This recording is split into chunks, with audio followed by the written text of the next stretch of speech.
Okay, so it is day 169 of going through my old journal. I've got 3 cats on my desk right now, so we'll see how well we can get through this. But here's the quote for today. It says, "Don't watch the clock, do what it does, keep going." And then it says, when do you find it hardest to keep going, and how do you manage to carry on during those hard times? So if you're following along, just take a second to think about how you might respond to this. And let's see what I said. So, oh my gosh. Dude, can you do this somewhere else? Lay down, baby. Okay, anyway. So I said, lately I've been looking into how my hormone cycle affects my mood.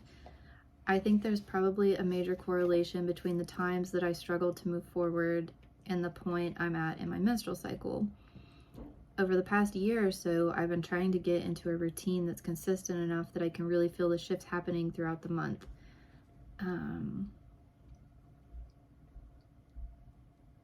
Okay, I said, I think that if I can anticipate and plan for the times that my body naturally tends to slow down, it will help me to get through it without feeling frustrated and overwhelmed. I've already noticed a lot of benefits just from setting more realistic long-term goals that are based on what I can accomplish during my downtime. In the past, I would tend to set ambitious goals while I was feeling extra energetic and motivated, only to give up or feel overwhelmed by them a couple of weeks later when I would lose steam. Yeah, so that's true. And I said most of the time I could still force myself to follow through, but the stress and anxiety almost didn't feel worth it. Now that I've set more realistic goals, I'm getting there a bit more slowly, but the journey feels a lot better.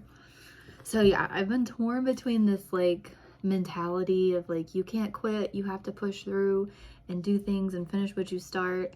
And then on the other side of like realizing like, well, maybe I start these things and I don't like them, so when is it okay to quit?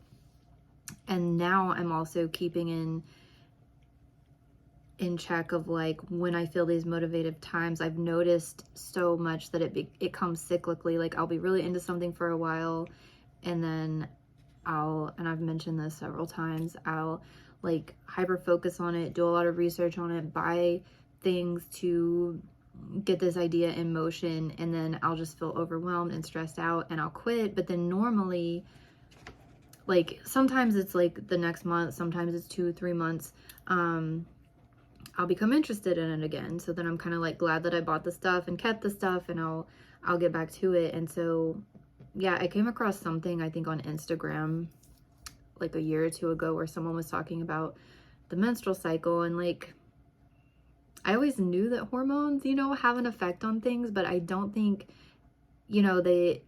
it's just like talked about in kind of a joking manner, like, oh, you're in a bad mood, you must be PMSing, or, like kind of in a negative connotation. And they don't talk about it from the positive side, because I was starting to notice like these times that I thought I should be in a really bad mood, like when I'm on my period, like I would be like, okay, I'm on my period, I'm supposed to be feeling bad, but like I would find that I was the most productive, the most awake, the most like during my period, or like maybe not the first 2 days of my period, but like towards the end of my period and like the week after. And so I started kind of looking into like how your hormones change during your menstrual cycle. And I think there is like a good time during your menstrual cycle where if you can plan it to be like, okay, to just know like during this time I'm gonna probably be feeling really motivated, and try to plan things during that time. And then understand that there's gonna be a week where you just feel terrible, you're just like so tired and can't think straight, and like, so that's what I'm talking about here. Like those are the times that I find it the hardest. And I think having an understanding of like, it's not just me giving up, it's just this is a time that it's going to be hard because of my hormone cycle. And like that kind of helps me to push through, and it also helps me to plan like during those times. And I still haven't gotten it down. There's a book I got called Period Power that I got it like 2 or 3 years ago, and I've been like being like, oh, you need to read that, and I just haven't gotten around to it because I've had other things. And but yeah, I still haven't gotten it like totally planned, but I think it helps just knowing that, you know, sometimes it's not just me that's being lazy or, you know, unmotivated. Sometimes it's, you know, my hormones causing me to feel that way, and just knowing that like, okay, I'm going to come out of this, like just try to stay on track, you know, kind of helps. Anyway, I think it's helped me. So, if you're not a girl, maybe you can't relate to this, but I think, you know, I kind of looked into it because I've been around like men that seem to have like cyclical hormone swings. And so I wondered, I was like, you know, I looked into, I'm like, well, their predominant hormone is testosterone, and like, but the testosterone cycle is supposed to be just a 24-hour cycle. So that's why I think they talk about like guys don't have, you know, they say that they don't have these times where they're more emotional or more moody or things like that, because their cycle is 24 hours, whereas ours is 28 days. Where I think your testosterone spikes in the morning and then it, you know, kind of drops throughout the day. But I don't know, like men also have the female hormones as well. Like they do have, you know, some levels of estrogen and things like that.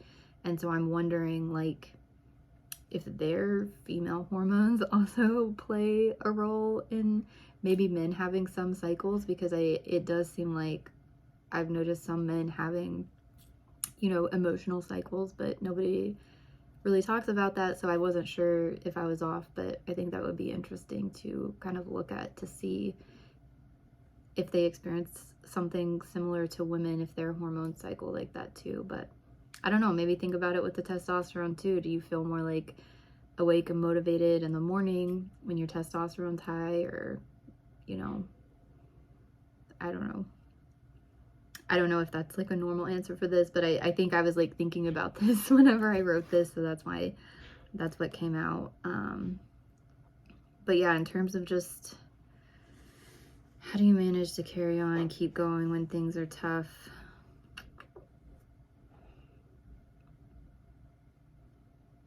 I think one thing I do is I don't really like to sit still. I like to have something like constantly on my mind, and so the times when I feel like more productive is when I'm up and moving around. So sometimes I will just like pick an easy task and just get started doing it. So like laundry or dishes or things like that. Well, sometimes if I can just start one thing, a lot of times that like gets me moving into other things. So I don't know, that's something else I tend to do if I'm feeling kind of like overwhelmed with my work. If I'm having to write or something, I would get, which it was helpful to one extent, but not where it was like productive procrastination, just because I'm like, well, I'd rather be doing something productive than, you know, just stressing over this and not writing or scrolling through social media. But then I still wasn't getting my stuff done. But yeah, I don't know. Like I think the way to get through those times that's hard that I found is trying to develop a steady routine. And so when I start to feel that lack of, oh my gosh, that lack of motivation, if I've got a routine built in, that I can just be like, well, you have to keep up with this routine, and just keep going through the steps, going through my to-do list. Sometimes that doesn't work. Sometimes I'm just like, ugh, and I just kind of put it off, but it's been, I think, really helpful over the past, well, I guess I've been working on it for about a year now, and I feel like I'm in a better place. So yeah, still working on it, but I think just try different things and just see what works and what doesn't, and just keep trying, I guess, would be what I have to say about that. So I'll be back tomorrow with day 170.